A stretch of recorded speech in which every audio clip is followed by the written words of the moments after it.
Well, I am a member of many mental health organizations. Each state, each city has a different way to handle mental illness. In the state I live in, one of the biggest mental health hospitals in Texas is Harris County Jail. We were trying to get the officers to understand when a call is made, a family is in crisis. It became apparent through tragic circumstances that the police were ill-equipped. The person who has the mental illness at the time of the crisis, their minds are either, I'll use the example of someone who's hearing voices. The voices have become, they're out of control. There's a lot of activity in their brain. Their brain is just racing. It can't stop. When the police sirens would come, all it would do was just make that brain go faster and faster. Oh yeah, the voice is saying, yes, this was getting ready to happen. Yes, I told you they were coming. Yes, I told you the CIA was there. When the police come in there, all it does is just fuel the fire.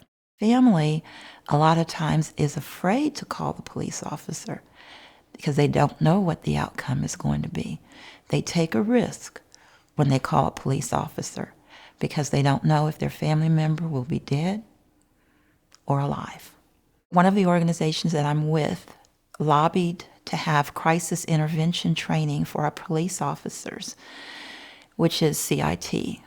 Fortunately, we were able to do that. They go and speak to the police officers, explain situations, kind of give them a face and a name of families who may have someone that has a mental illness.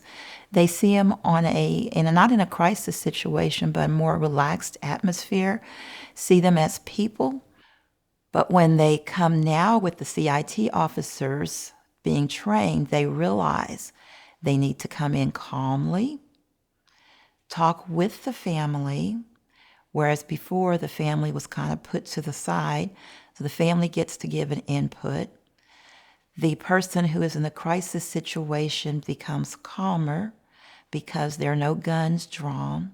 For the most part, the police officers that are called are not wearing those uniforms and the sirens aren't blaring.